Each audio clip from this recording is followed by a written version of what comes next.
ప్రభువునందు ప్రియమైన దేవుని బిడ్డలారా, బైబిల్ గ్రంథంలో మనం చూసినప్పుడు యెహోవా దేవుడు విశేషమైన రీతిలో వేయించేసినటువంటి సంఘటన మనం జ్ఞాపకం చేసుకోవచ్చు. అంటే దేవుడు ప్రారంభం నుండి ఏదైనా వనంలో ఆయన ఆదాము హవ్వలతో సంచరించిన విషయాలన్నీ మనకు తెలుసు. అయితే విశేషమైనటువంటి విధానంలో దేవుడు తన ప్రజలను విడిపించిన తరువాత సీనాయి పర్వతం మీదకి దేవుడు వేయించేసినటువంటి పరిస్థితిని మనం జ్ఞాపకం చేసుకోవచ్చు. ఆయన తన ప్రజలను ఆయన దర్శించినటువంటి సందర్భం అది. ఆయన దిగి వచ్చినప్పుడు ఎలా ఉంది? సీనాయి పర్వత పాదము దగ్గర ప్రజలందరూ కూడా వారు విడిది చేశారు. మోషేను అహరోనును దేవుడు రమ్మన్నారు పైకి. అప్పుడు జరిగింది ఏమిటి అంటే, ఆ పర్వతం మీద ఉరుములు, మెరుపులు, సాంద్రమేఘము, బోరేక మహాధ్వని ఇవన్నీ కలిగినాయి. దేవుడు మరి అక్కడకు అగ్నితో దిగి వచ్చారు. ఆయన దిగి వచ్చినప్పుడు కొలిమిలో నుండి ధూమము లేచినట్లుగా ఆ పర్వతం మీద ధూమం లేచింది. ఇది దేవుని యొక్క మరి యెహోవా దేవుని యొక్క అద్భుతమైనటువంటి ఒక దిగి వచ్చినటువంటి సందర్భం పాత నిబంధనలో. ఇక మనం క్రొత్త నిబంధనలోనికి వచ్చినప్పుడు కుమారుడైనటువంటి దేవుడు యేసుక్రీస్తు ప్రభువారు ఈ భూమి మీదకి దిగి వచ్చినటువంటి సందర్భం. అది మాకు గొప్ప పండుగ, క్రిస్మస్ పండుగగా మనం దానిని ఆచరిస్తాం. ఆయన శరీర రూపాన్ని దాల్చి ఈ లోకంలో జన్మించి జీవించి మన కొరకు మరణించి సమాధి చేయబడి తిరిగి లేచి ఆయన 40 దినాలు తన యొక్క శిష్యులకు ప్రత్యక్షతను అనుగ్రహించి ఆరోహణమయ్యారు. ఆయన 33.5 సంవత్సరాలు భూమి మీద ఉన్నారు. ఇప్పుడు దేవుడు పరిశుద్ధాత్మగా ఆయన భూమి మీదికి తన యొక్క సంఘం మీదికి విశ్వాసులలోనికి ఆయన దిగి వచ్చినటువంటి సన్నివేశం. ఇది కూడా క్రిస్మస్ లాగే గొప్ప పండుగ, దేవుడు దిగి వచ్చినటువంటి సమయం. కాబట్టి ఈరోజు మనము ఆచరిస్తున్నటువంటి ఆదివారం పెంతెకోస్తు ఆదివారం. దీన్ని ఏమంటారంటే పెంతెకోస్తు పండుగ అని అంటారు. దేవుడు మరి ఆత్మరూపిగా ఆయన మనతో ఉండడానికి ఆయన దిగి వచ్చినటువంటి అద్భుతమైనటువంటి సంభవము.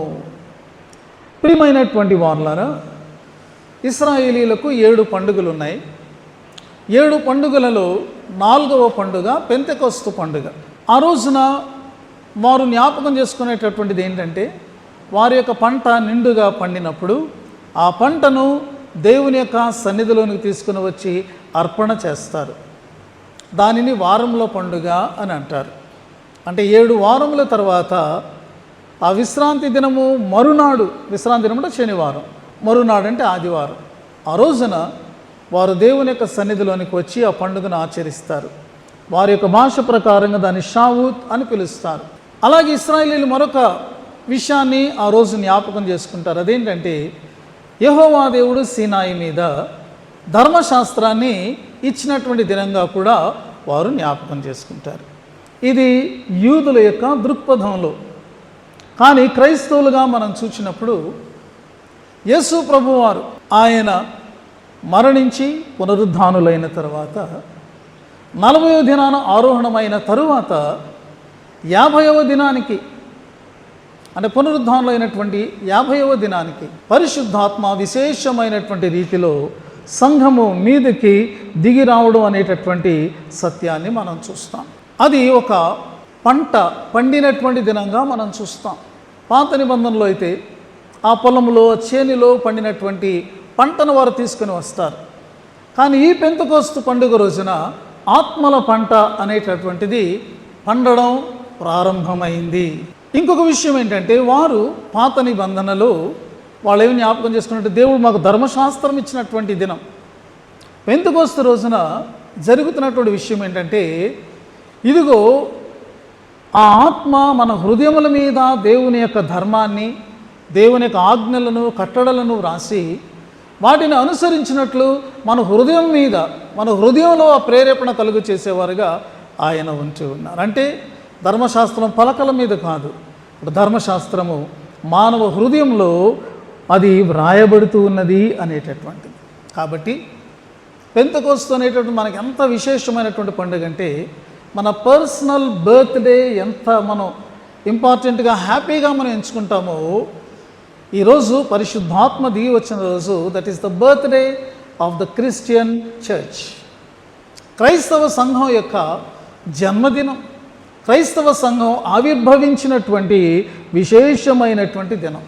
కాబట్టి ఈ దినాన మీ అందరికీ కూడా ఈ పండుగ యొక్క మరి శుభములు, శుభాకాంక్షలు, ఆశీర్వాదాలు నేను మీకు తెలియచేస్తూ ఉన్నాను. ప్రియమైనటువంటి వారులారా, మరి ఇశ్రాయేలీయులకు 7 పండుగలు ఉన్నాయి అని మనకు తెలుసు. దేవుడు వాటిని నియామక కాలాలు అని చెప్పారు. అంటే అవి నియమించబడినటువంటి కాలాలు, ఆ కాలంలో అవి జరగాలి. అయితే ఒక 7 పండుగలు కూడా కేవలము మరి వారు ఏదో ఆచరించుకోవడానికి, ఒక కల్చరల్ ఫెస్టివల్స్గా, ఏదో జాతికి సంబంధించినటువంటివిగా అంత మాత్రమే లేవండి. అవి ఫ్యూచర్ని సూచిస్తూ ఉన్నాయి, మెస్సయ యొక్క యుగాన్ని సూచిస్తూ ఉన్నటువంటివిగా ఉన్నాయి. మెస్సయ వచ్చినప్పుడు నెరవేర్పు పొందేటటువంటివిగా ఆ నియామక కాలములుగా ఉన్నాయి. వారు మొట్టమొదట ఆచరించే పండుగ పస్కా పండుగ.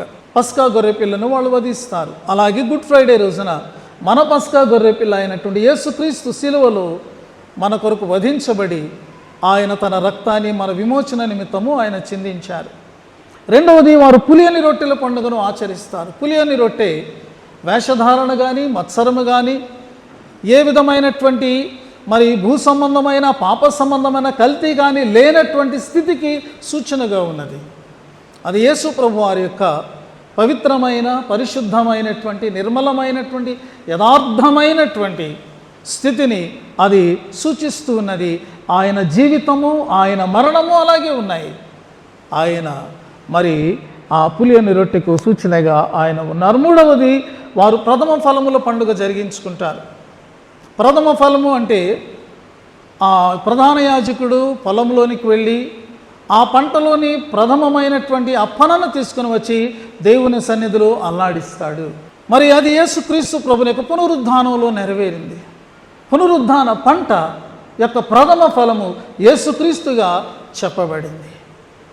ఆయన ఆ ఈస్టర్ రోజున, లేకపోతే పునరుద్ధానం రోజున ఆయన తిరిగి లేచి, ఇదిగో నా తండ్రి దగ్గరికి నేను వెళ్ళి వస్తాను అని చెప్పినటువంటి మాట మనం జ్ఞాపకం చేసుకోవచ్చు. ఇక నాలుగవది ఏమిటి అంటే, యూదులు ఆచరించేటటువంటిది పెంతెకోస్తు పండుగ. అంటే ఆ ప్రథమ ఫలమును అర్పించిన దినం మొదలుకొని 7 వారాలు లెక్కిస్తారు. అందుచేత దానిని వారముల పండుగ అంటారు. 7 వారములు అయిన తర్వాత నెక్స్ట్ డే, అంటే 7 into 7 49, ఆ నెక్స్ట్ డే 50th డే. కాబట్టి ఆ 50వ దినాన వారు మరి యొక్క పండుగను ఆచరిస్తారు. నిండుగా పండినటువంటి పంటలో నుండి వారు దేవునికి అర్పణను తీసుకొని వస్తారు. ఆ యొక్క పెంతెకోస్తు పండుగ తండ్రి యొక్క వాగ్దానము, కుమారుడైన యేసుక్రీస్తు ప్రభు యొక్క వాగ్దాన మరి నెరవేర్పుగా ఈ పెంతెకోస్తు రోజున ఆ శిష్యుల మీదకి, ఆ మేడగదిలో ఉన్నటువంటి 120 మంది మీదకి కూడా దిగి రావడం జరిగింది. దానిని గురించి మనము జ్ఞాపకం చేసుకుంటాం. అపోస్తల కార్యములు 2వ అధ్యాయంలో మనకు అది ఉంది.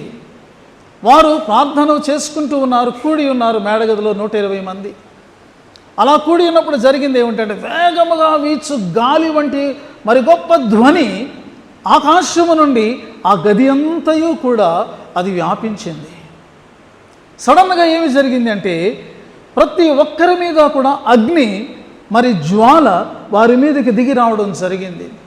ఆ యొక్క జ్వాల ఏ షేప్లో ఉంది అంటే, నాలుక యొక్క షేప్లో ఉన్నది. ఎప్పుడైతే అది వారి మీద వ్రాలినట్టుగా అనిపించిందో, వారు నూతనమైనటువంటి మరి రీతిలో దేవుని స్తుతించడం మొదలుపెట్టారు. చాలా ప్రపంచ మరి దేశాలలో ఉన్నటువంటి అనేక మంది బయట ఉన్నారు, పండుగను ఆచరించడానికి వచ్చారు. పెంతెకోస్తు పండుగకు ఆ దేవాలయం సమీపంలో ఉన్నారు, కొంతమంది దేవాలయానికి వెళ్తూ ఉన్నారు. వాళ్ళందరూ కూడా ఏమిటి యొక్క శబ్దం, ఏమిటి యొక్క ధ్వని, ఏమిటి యొక్క మరి యొక్క కేకలు, లేకపోతే ఏంటి యొక్క నాయిస్ అని వాళ్ళు మేడగది చుట్టూ చేరారు. ఎందుకంటే లోపల ఉన్నటువంటి 120 మందికి కూడా తమ స్వరములను తెరిచి తమకు తెలియకుండానే బిగ్గరమైనటువంటి విధానంలో వారు దేవునిని స్తుతిస్తూ ఉన్నారు అనేక ప్రపంచ భాషలలో. ప్రియమైనటువంటి వార్లరా, మరి ఈ విధంగా జరిగినటువంటి విషయాన్ని మనం జ్ఞాపకం చేసుకుంటూ ఉన్నాము. కాబట్టి పరిశుద్ధాత్మ దిగి వచ్చిన కాలము నుండి మరలా యేసు ప్రభువారు మధ్యాకాశంలో ప్రత్యక్షమయ్యేటటువంటి దినం వరకు ఉన్నటువంటి ఈ కాలాన్ని ఏమంటారంటే పరిశుద్ధాత్మ యుగము అని పిలుస్తారు. The age of the Holy Spirit. అలాగే ఈ యొక్క యుగానికి మరొక పేరు ఉంది. సంఘం ఉద్భవించింది కదా, ఈ జన్మించినటువంటి సంఘము అది ఎప్పటి వరకు ఉంటుందంటే క్రీస్తు మధ్యాకాశంలోకి వచ్చే వరకు ఉంటుంది. కాబట్టి ఈ యొక్క పీరియడ్ని సంఘ యుగము అని కూడా పిలుస్తారు. The age of the church, Christian church. అలాగే పరిశుద్ధాత్మ దిగి వచ్చిన సమయం నుండి దేవుని యొక్క కృప మరి అతి విస్తారముగా లోకమంతటికీ విస్తరించి అది అందించబడుతుంది క్రీస్తు మధ్యాకాశంలో వచ్చే వరకు. కాబట్టి దీనిని ఏమన్నారంటే ది ఏజ్ ఆఫ్ గ్రేస్, కృపాయుగము అని కూడా పిలవడం జరిగింది. మరి పండుగల గురించి మనం ఆలోచన చేస్తే పస్కా పండుగ అయిపోయింది. ఇప్పుడు మనం అంటే గుడ్ ఫ్రైడే, యేసుప్రభువు వారి మరణాన్ని మనం ఇప్పుడు జ్ఞాపకం చేసుకుంటూ ఉంటాం ఎవ్రీ ఇయర్. ఇంకా ప్రతి సంవత్సరం ఆయన చనిపోరు కదా, మనకు తెలుసు. అలాగే యేసుప్రభువు వారికి పునరుద్ధానం జరిగిపోయింది. ప్రథమ ఫలముగా ఆయన మృతులలో నుండి తిరిగి లేవడం అనేది జరిగిపోయింది. Every year we remember and we rejoice and we celebrate it as a festival. కానీ పెంతెకొస్తు పండుగను చూసారా? అంటే పరిశుద్ధాత్మ దిగి వచ్చి సంఘము ఆవిర్భవించినటువంటి ఈ పండుగను చూసారా? ఇది ఇంకా అయిపోలే.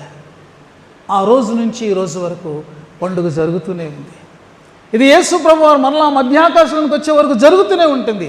ఎందుకు అంటే పరిశుద్ధాత్మ యొక్క ప్రభావం వల్ల మనుషులు ఆధ్యాత్మికంగా పుడుతూనే ఉంటారు. సంఘం యొక్క సంఖ్య పెరుగుతూనే ఉంటుంది.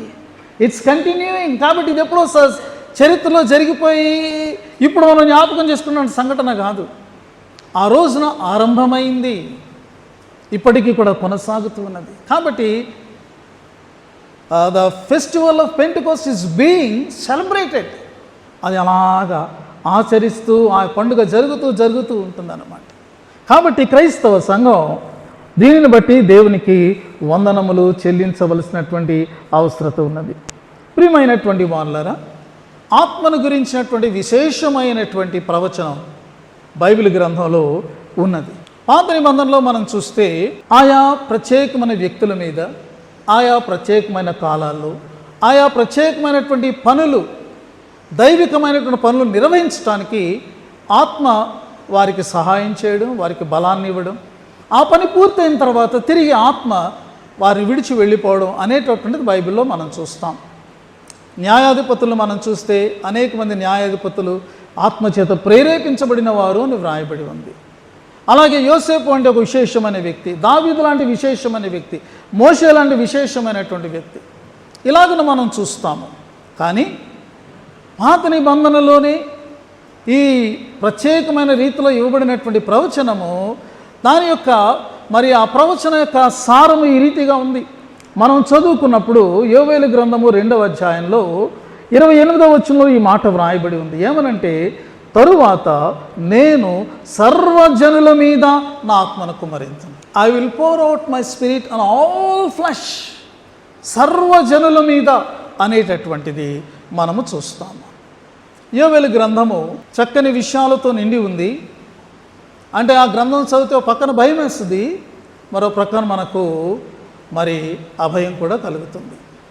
ఈ 2వ అధ్యాయాన్ని మనం తీసుకున్నాం అనుకోండి, అంతా మనం చదవలేము.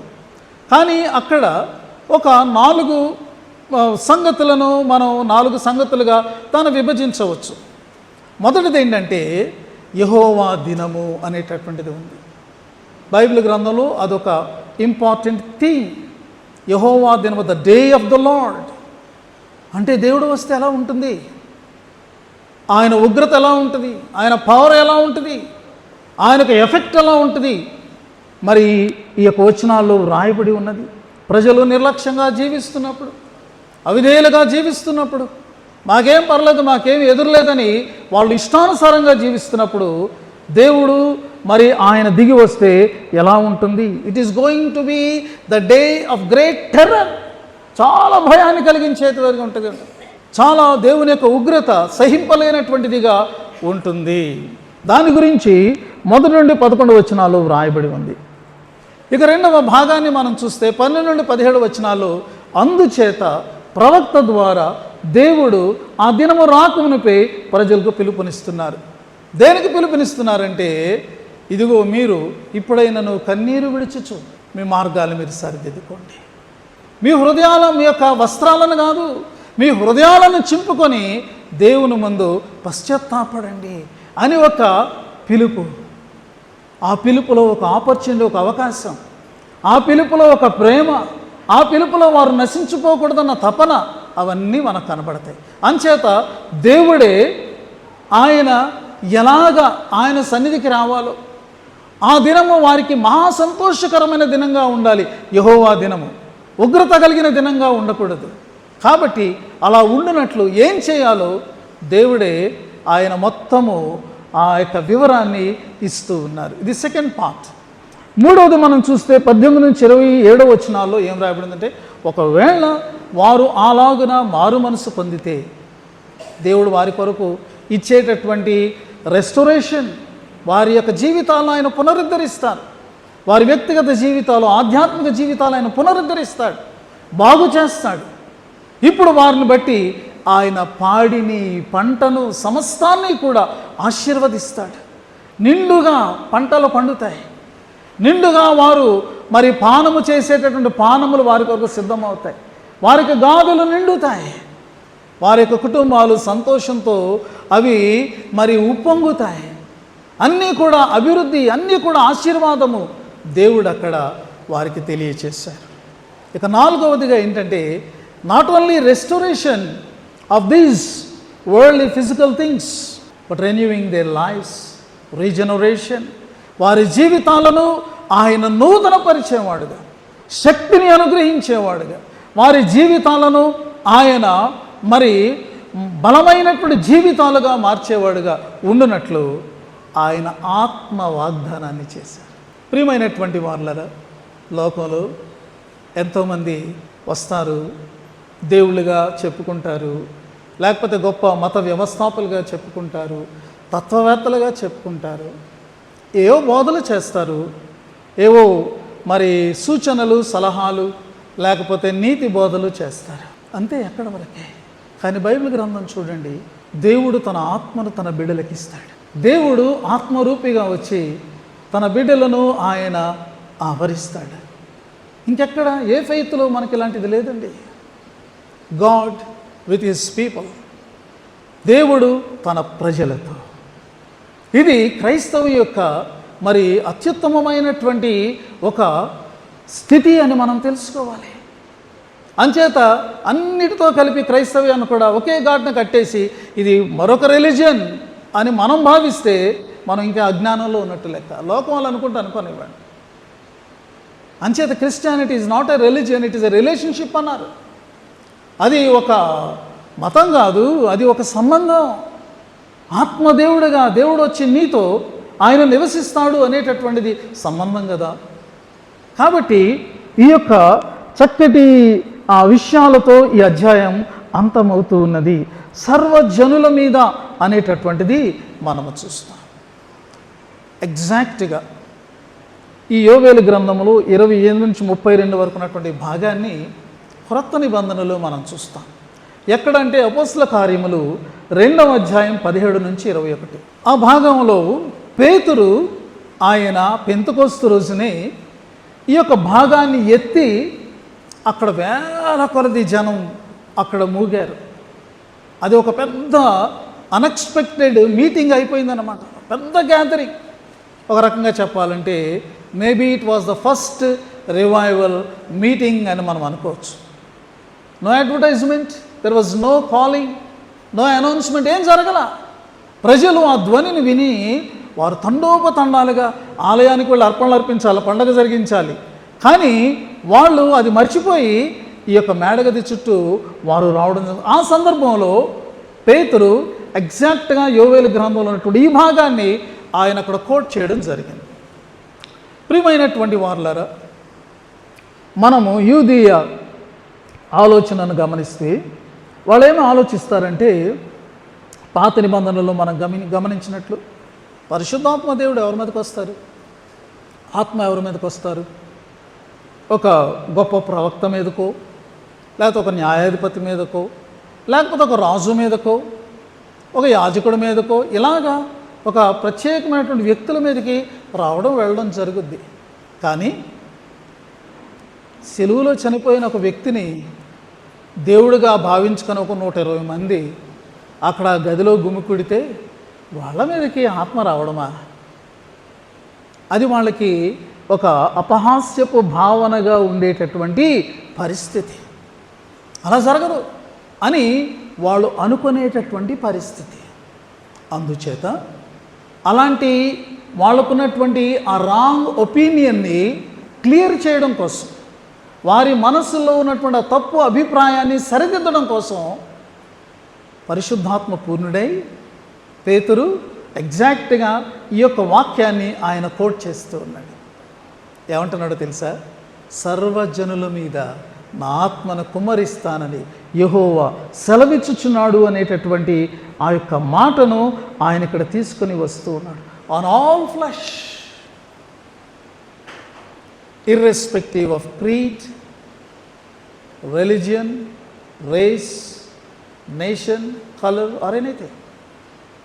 ఈ వచనంలో మనం చూస్తే ఏం రాయబడి ఉందంటే, మీ కుమారులు మీ కుమార్తెలు ప్రవచనాలు చెబుతారు. అంటే ఆ ఆత్మ ఎవరి మీద అనుగ్రహించబడతారు? కుమారుల మీద, కుమార్తెల మీద. రెండవది, మీ ముసలివారు కలలు కందురు, మీ యవనులు దర్శనములు చూతురు. వారు ముసలివారైనా యవనస్తులైనా ఏజ్ లిమిట్ లేదు. ఇక మూడవది మనం చూస్తే, పనివారి మీదనో పనికత్తుల మీద, there is no class system.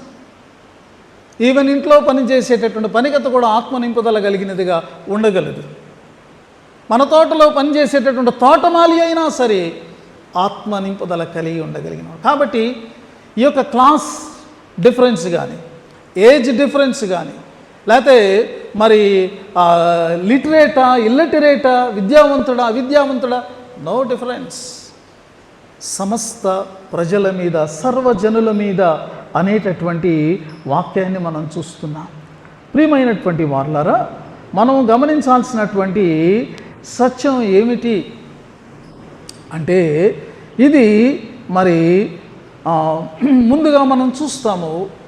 నేను 3 భాగాలు చెప్పాను. దేవుని యొక్క ఉగ్రత దినం, రెండవది మారు మనస్సు, మూడవది మారు మనస్సు పొందితే వారికి కలిగేటటువంటి దీవెన, నాలుగవది మారు మనస్సు పొందిన వారి మీదకి అనుగ్రహించబడేటటువంటి దేవుని ఆత్మ. కాబట్టి దెర్ ఈజ్ ఎ కండిషన్. ఇక్కడ ఆత్మ నింపుదలకు, ఆత్మ కుమ్మరింపుకున్నటువంటి షరతును మనము చూస్తాం. చాలామంది సంఘాలలో ఉన్నటువంటి అభిప్రాయం అది ఎలా ఉందంటే, ఎయిదర్ ఎక్స్ట్రీమ్స్లో ఉన్నది. ఎయిదర్ ఎక్స్ట్రీమ్స్ అంటే కొంతమంది ఇలా అనుకుంటున్నారు, కొంతమంది దానికి ఎగ్జాక్ట్గా వేరుగా అనుకుంటున్నారు. అలా అనుకుంటున్నటువంటివి ఏంటి అంటే, కొంతమంది ఏమనుకుంటున్నారంటే, దేవుని సేవ అనేటటువంటిది అది పాస్టర్ గారులకి, సువార్థికులకి, ఫుల్ టైంకి పిలువబడినటువంటి వారికి, ఎవరైనా కొంతమంది నాయకులకి. మా పని ఏంటంటే సంఘంగా మేము గుడికి వెళ్ళడం, దేవుని ఆరాధించుకోవడం, ప్రార్థన చేసుకోవడం, మేము వచ్చేయడం, దేవుని కానుకలు ఇవ్వడం అని అనుకుంటారు కొంతమంది. ఇది ఒక ఎక్స్ట్రీమ్ అన్నమాట. అంటే దేవుని యొక్క పరిచర్యలో, దేవుని రాజ్య నిర్మాణంలో మేము అందులో మాకేమీ లేదు అని అనుకునేటటువంటి భావం కలిగినటువంటి వారు ఉన్నారు. That is one extreme. కానీ ఇక్కడ మనం చూస్తే ఆయన తన ఆత్మను సర్వజనుల మీద కుమ్మరిస్తానని చెప్పాడు. కాబట్టి ఆ వ్యక్తివి, రక్షించబడిన వ్యక్తివిగా నీవు ఉంటే నీకు కూడా ఆయన తన ఆత్మను అనుగ్రహించాడు. దేవుడు తన ఆత్మను ఎందుకు అనుగ్రహిస్తాడు అంటే, తనను సేవించు నిమిత్తం ఆయన అనుగ్రహిస్తాడు. In order to serve him. పాత నిబంధనలో మనం చూస్తాం కదా, దేవుని పనిని జరిగించిన దేవుడు తన ఆత్మను వారికి ఇచ్చాడు, వారిని బలపరిచాడు, వాళ్ళు ఆ పనిని జరిగించారు. అయితే కొద్ది సమయమే, కానీ ఇప్పుడు సర్వజనుల మీద కుమ్మరించబడినప్పుడు ఎవరి మీద అయితే కుమ్మరించబడిందో ఆ వ్యక్తి దేవుని పరిచర్య చేయాలి. ప్రియమైనటువంటి వాళ్ళరా, కాబట్టి ఈ ఎక్స్ట్రీమ్లో ఉన్నటువంటి మిస్టేక్ అది వాళ్ళదే, మాకు సంబంధం లేదని. కానీ ఇంకొక ఎక్స్ట్రీమ్ ఉంది.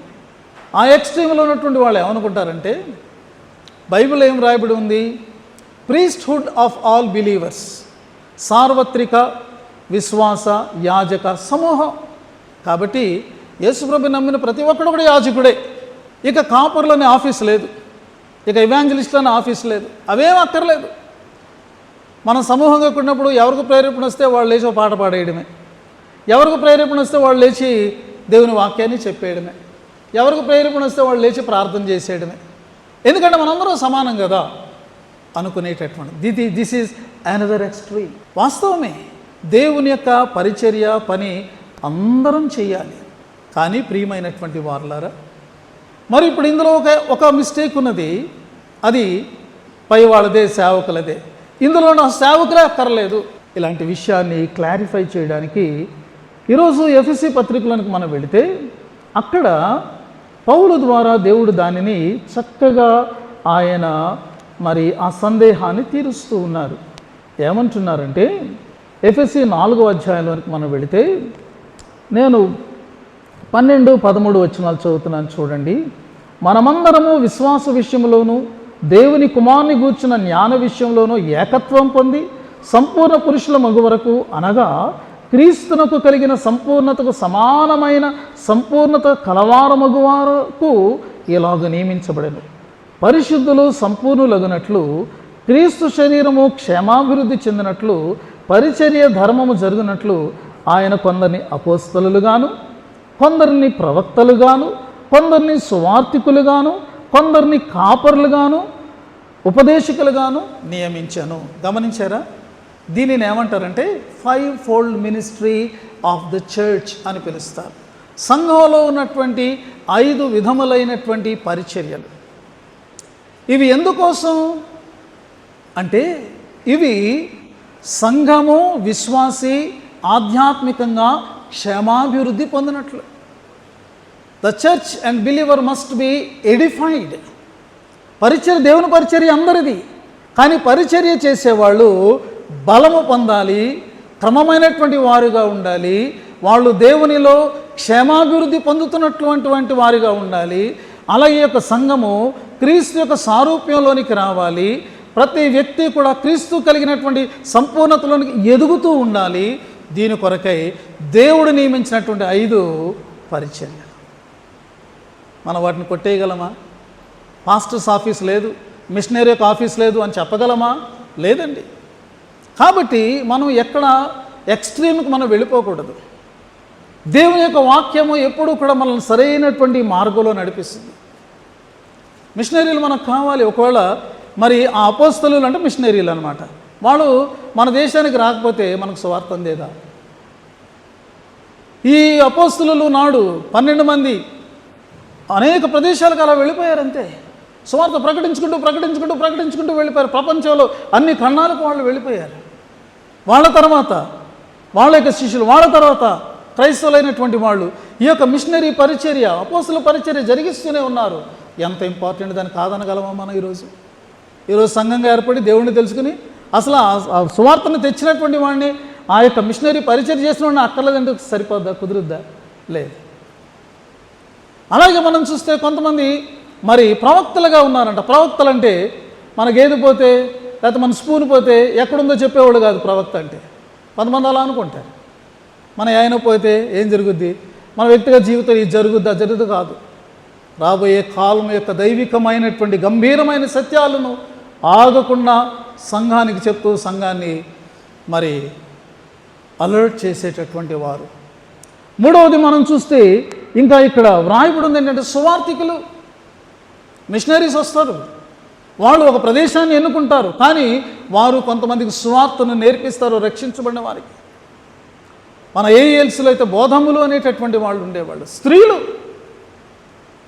అలాగే ఇవాంజలిస్టిక్ పాస్టర్స్ అనేటటువంటి వాళ్ళు ఉండేవాళ్ళు. వాళ్ళు విలేజెస్కు వెళ్ళి అక్కడ సువార్త ప్రకటించేవాళ్ళు. బోధమ్మలు అయితే ఇంటింటికి వెళ్ళి అక్కడ ఉన్నటువంటి స్త్రీలకు బైబిల్ వాళ్ళు నేర్పించారు. అందుకే సంఘాలు ఎంతగా విస్తరించినాయి, కాదనగలమా? 4వది కాపరి పరిచర్య. కాపరి పరిచర్య అంటే ఎంత గంభీరమైనది. మన ఇంటిలో ఏ కార్యక్రమం జరిగినా మన పాస్టర్ గారు మనకు ఉండాలి. ఒకళ్ళు జన్మించిన, ఒక బిడ్డ మరి మెచ్యూర్ అయినా, లేకపోతే ఒక వివాహం జరగాలన్నా, ఇలాగన మనం ప్రతి ఇంట్లో ఒక గృహంలో మరణం సంభవించిన ఎవరుండాలి? అక్కడ ఆర్డైన్ పాస్టర్ ఉండాలి. మనకు దేవుని ఆలయంలో ఈ యొక్క పరిశుద్ధ సంస్కారం ఇవ్వాలంటే నేను కూడా ఇచ్చేయచ్చు, నేను కూడా రక్షించబడ్డానంటే మనకు కుదురుద్దా?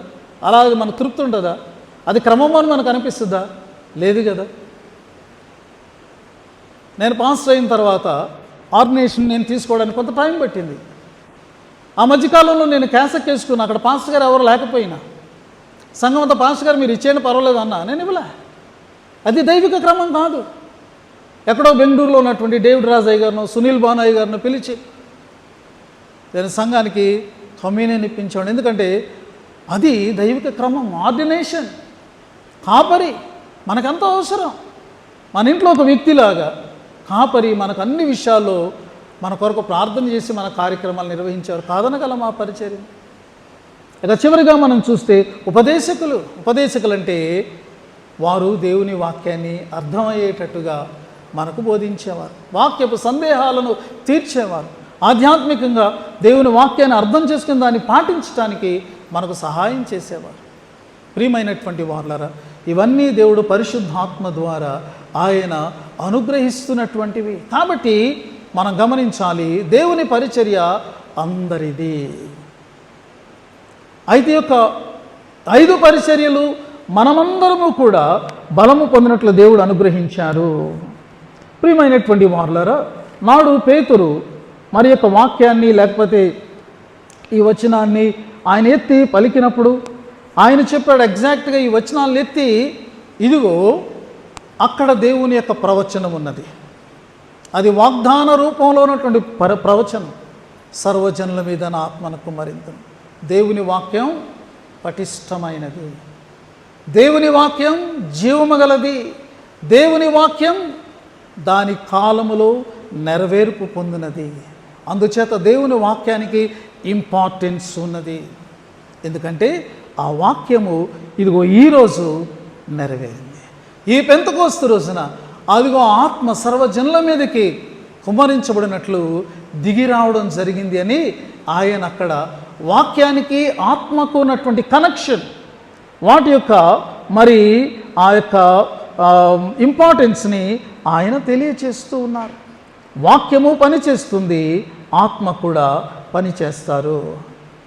అందుచేత ఆయన ఏం చేసంటే, బైబిల్ తెరవండి, మీ బైబిల్ యోవేలు గ్రంథం తీయండి, 2వ అధ్యాయం మరి 28వ వచనంలో ఏముంది చదవండి అన్నట్టుగా ఆయన he was quoting the exact scripture from the Bible. 3వది, మనం యోవేలును అలాగే పేతుర్ని మనం జ్ఞాపకం చేసుకున్నప్పుడు యోవేలు ఏం చెప్పాడు అంటే, ఈ అధ్యాయంలో ఆయన ఆత్మను గురించి చెప్పకముందు పశ్చాత్తాపాన్ని గురించి చెప్పాడు. పశ్చాత్తాపాన్ని గురించి ఆయన చెప్పినటువంటి మాటలు చాలా చాలా మరి బలమైనటువంటివిగా, ఒప్పింపచేసేవిగా ఉన్నాయి. ఏమంటాడు? యెహోవా దినం వచ్చేస్తుంది, ఇప్పుడైనను మీరు ఉపవాసం ఉండి కన్నీరు విడుచుచు దుఃఖించుచు మనపూర్వకంగా రండి అని దేవుడు పిలుస్తున్నాడు. God is calling you. అంటే మారు మనసు జీవితానికి, పశ్చాత్తాప జీవితానికి ఎలాగా పిలుపు ఇవ్వబడుతుందో చూడండి.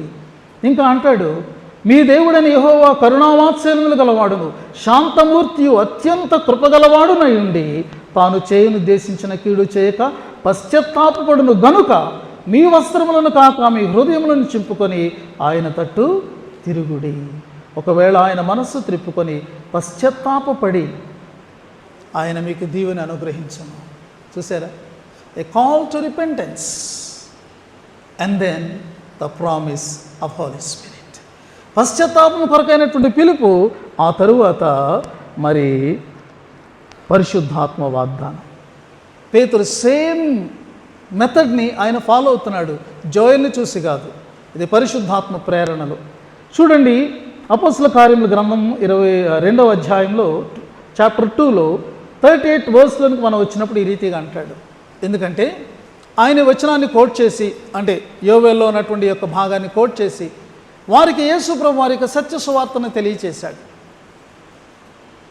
యేసుప్రభు వారు ఏ రీతిగా సేవ చేశారు, ఏ రీతిగా దుష్టులు ఆయన పట్టుకుని సిలువ వేశారు, ఏ రీతిగా లేఖన ప్రకారం ఆయన 3వ దినాన్ని తిరిగి లేచాడు, ఏ రీతిగా తాము శిష్యులైనట్టు అపోస్తులైనటువంటి తాము కన్నులారా దానికి సాక్షులమై ఉన్నారు. వాళ్ళు చెప్పిన తరువాత ఈ విన్నటువంటి ప్రజల్లో వాళ్ళు మనసుల్లో పొడవబడ్డారంట. వాళ్ళ హృదయాలు పగిలినవి, వారి హృదయంలో పరివర్తన ప్రారంభమైంది.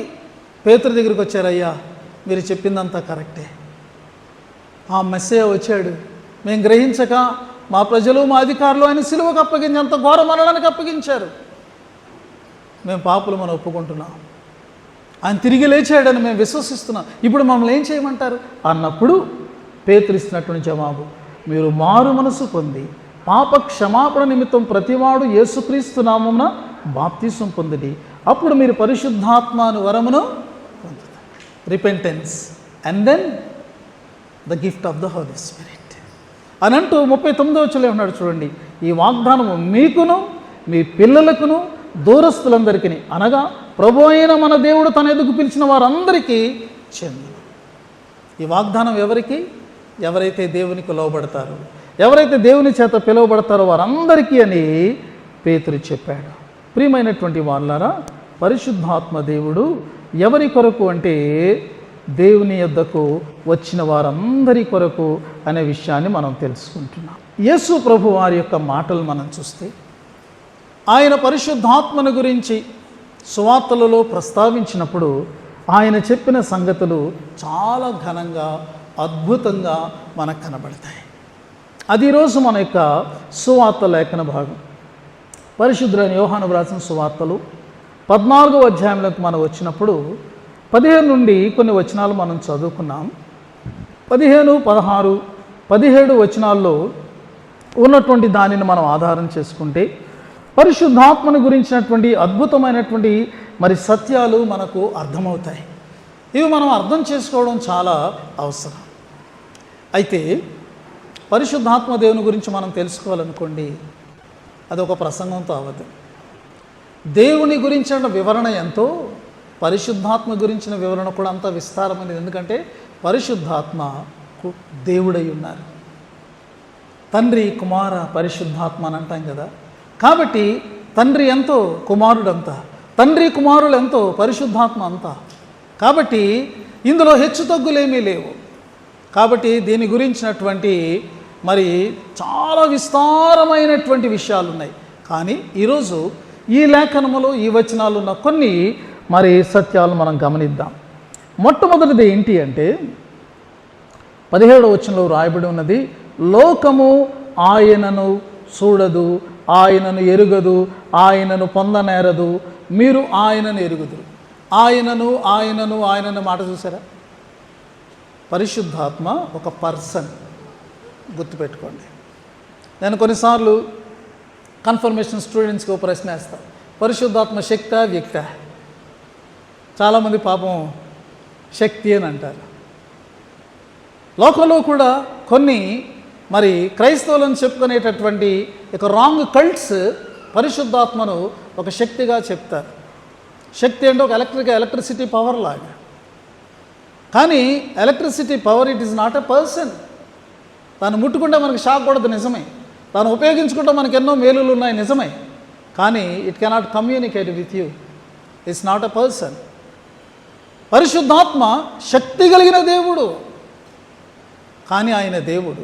అంచేత పరిశుద్ధాత్మను గురించి మనం ఎప్పుడైనా మాట్లాడాలి అంటే పరిశుద్ధాత్మ వచ్చింది, పరిశుద్ధాత్మ వెళ్ళింది అని అనకూడదు. అది ఆయనను అవమానపరిచినట్లు. పరిశుద్ధాత్మ దేవుడు వచ్చారు, పరిశుద్ధాత్మ దేవుడు మనలో పనిచేస్తున్నారు అని మనం ఖచ్చితంగా ఒక వ్యక్తిని ఉద్దేశించినట్లుగానే మనము మాట్లాడవలసినటువంటి అవసరత ఉన్నది. కాబట్టి వచనంలో పరిశుద్ధాత్మ దేవుడు, ఆయన వ్యక్తి. ఇది మన మనస్సులో మనం పెట్టుకోవాలి. మన మాటల్లో కూడా మనం ఎప్పుడైనా ప్రస్తావించినప్పుడు జాగ్రత్తగా మనము ఉచ్చరించాలి.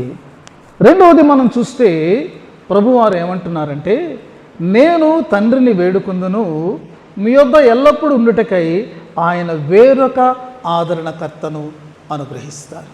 వేరొక అనే మాట మనకు పెద్దగా ప్రాముఖ్యంగా అనిపించకపోవచ్చు, కానీ వేరొక అనే మాటలో చాలా అర్థం, అంతరార్థం ఇమిడి ఉంది. గ్రీకు భాష ప్రకారంగా ఈ మాటను ఎల్లోస్ అనే వాడారు. ఆ పదాన్ని మనం గుర్తుపెట్టుకోకపోయినా దాని అర్థం ఏంటంటే ఎనదర్.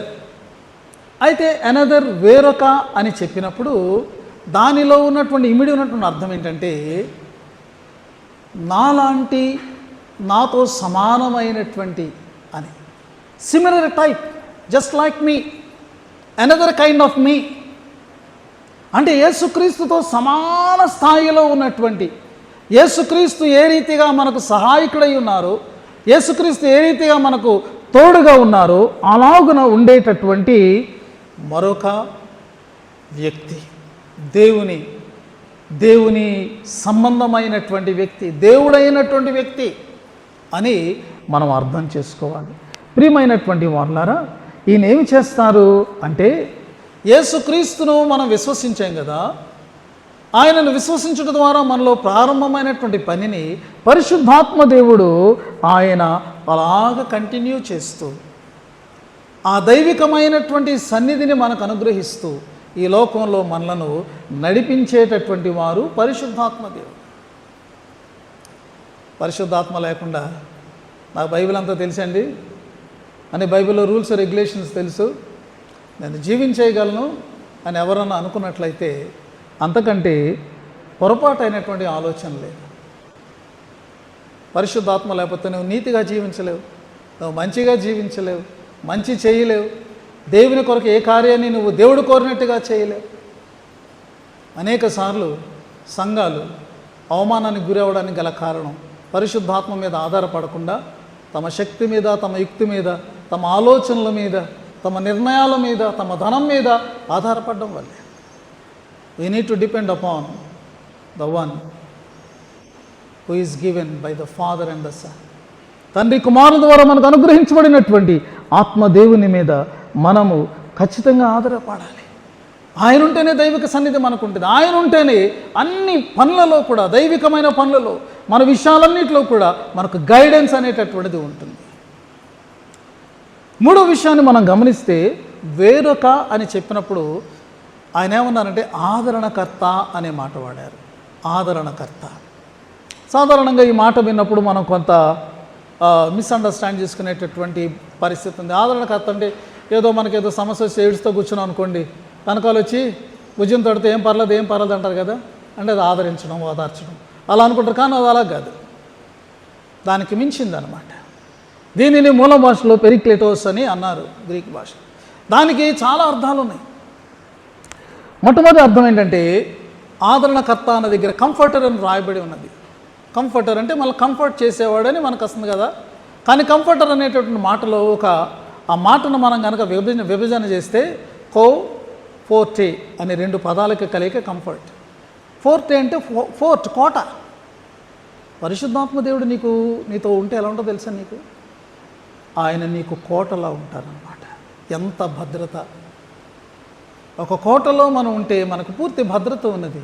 శత్రువు మనల్ని తాకలేడు, మన మీద దాడి చేయలేడు. కోటలో ఉంటే మనం మనశ్శాంతిగా ఉండొచ్చు, ధైర్యంగా ఉండొచ్చు, ఫ్రీగా ఉండొచ్చు. Holy Spirit is like a fort, protecting you, protecting your life, protecting your future, protecting your family. చాలా ఇంపార్టెంట్.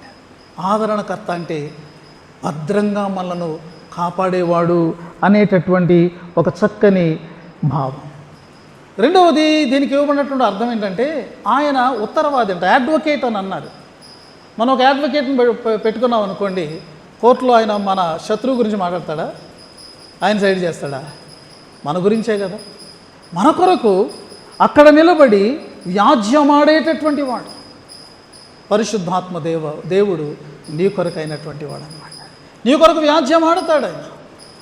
నీ పక్షంగా ఉన్నవాడు నిన్ను సైడ్ చేస్తాడు. కాబట్టి మనకు ఎంత అవసరం? చాలాసార్లు మనం బలహీనమవుతాం, తప్పు చేస్తాం.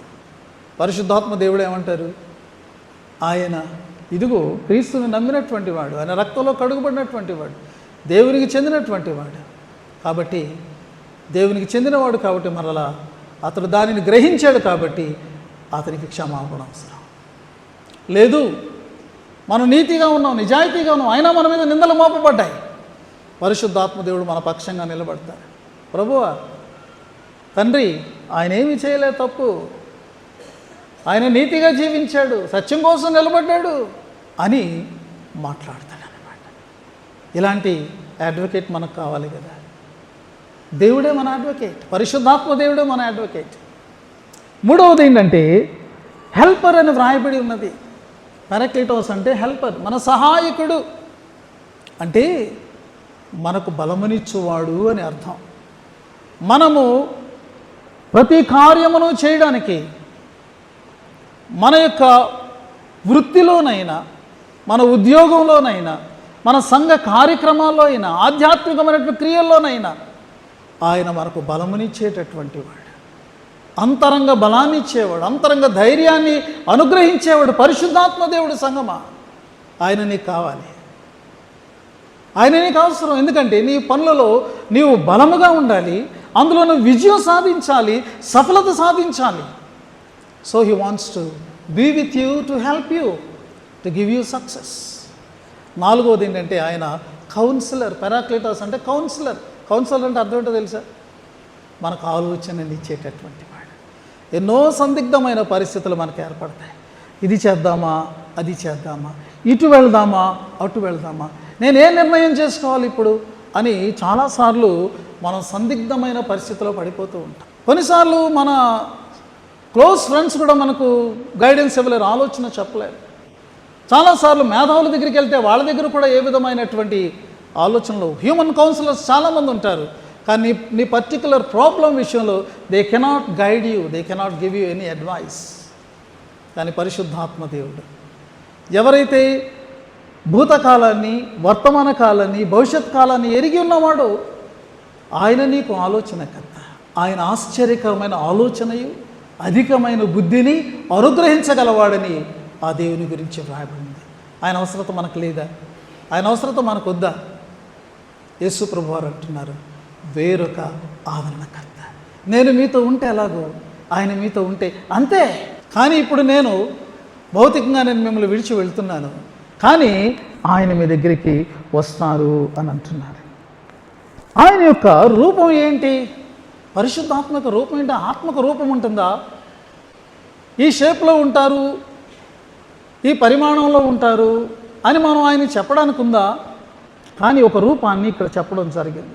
16వ వచనంలో ఏమంటారంటే ఆయన సత్యస్వరూపి, ఆయన స్వరూపమంతా సత్యమే. ఆయన నీతో ఉంటే నీవు మోసంలో పడవు, నీవు మోసపోవు. లేకపోతే నీవు మోసానికి చేయడానికి నీవు సాహసించలేవు. నీ జీవితంలో అబద్ధం ఉండదు, నీ జీవితంలో అసత్యం ఉండదు, నీ జీవితం యథార్థంగా మారిపోతుంది.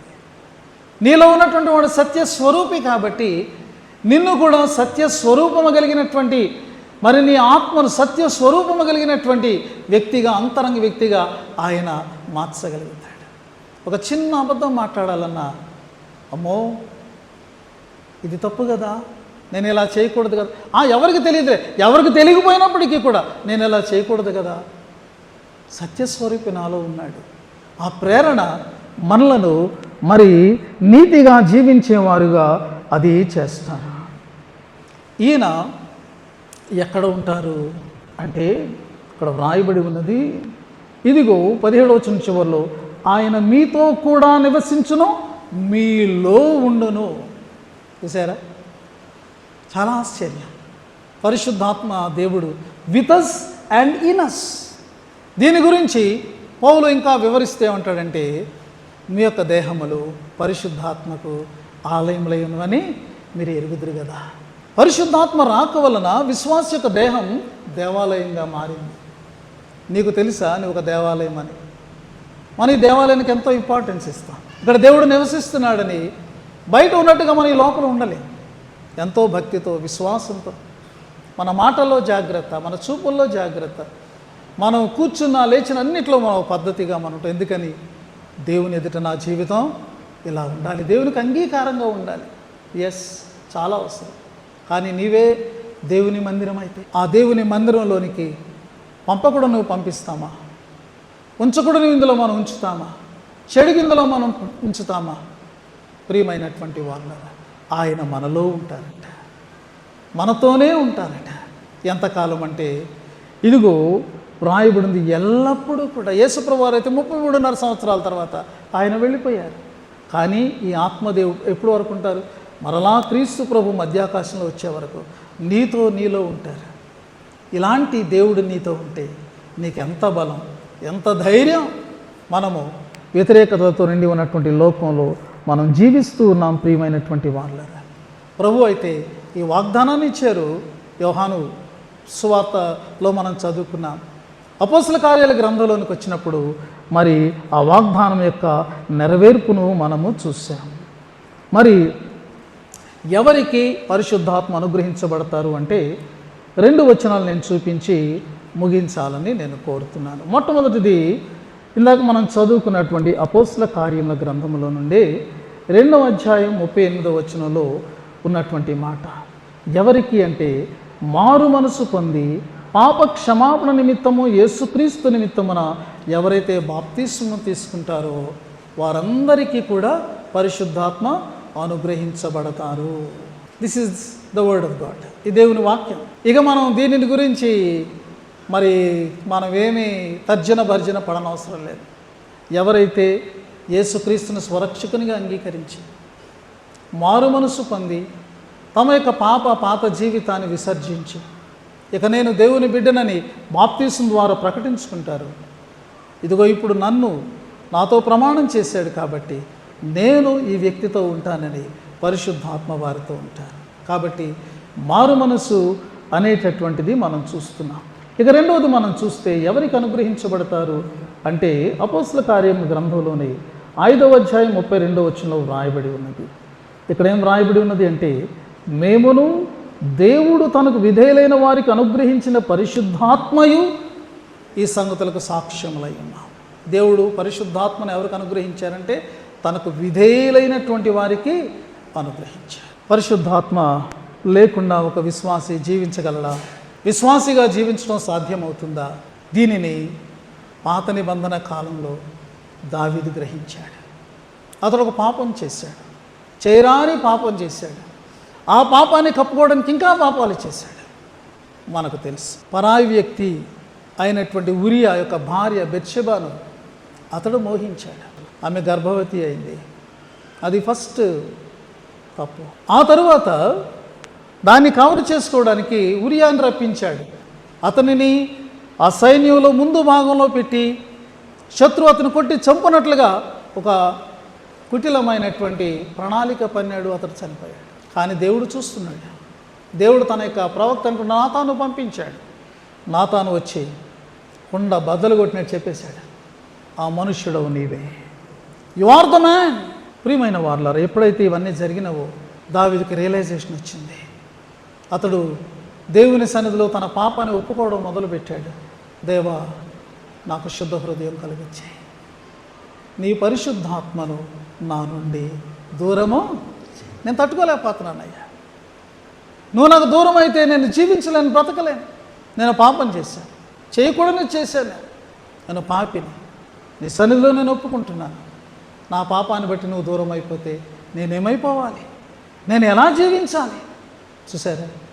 అందుకని ఆ పల్లవిని ప్రతిసారి కూడా మన వాక్య ధ్యానం తర్వాత మనం పాడుకుంటాం. నిజంగా దావీదులాగే మనము ఒకవేళ ఆ భావనతో, ఆ పశ్చాత్తాపంతో పాడుకుంటే, ఒకవేళ మనకు దూరం అయిపోయారు దేవుడు, ఆత్మదేవుడు మనకు దూరం అయిపోయాడు, మనల్ని విడిచిపెట్టాడు అనేటటువంటి ఆ యొక్క పరిస్థితి తొలగి తిరిగి ఆ దేవుని యొక్క సన్నిధి, ఆదరణ మనం పొందుకోగలం. కాబట్టి ఉదయకాలమందు ఈ పెంతెకోస్తు పండుగ నాడు ఇటు పరిశుద్ధాత్మ అనుభవంలో మనం ముందు కొనసాగిపోదాం. అలాగన పరిశుద్ధాత్మ దేవుడే తన కృపను మనకు మెండుగా అనుగ్రహించునుగాక. ఆమేన్.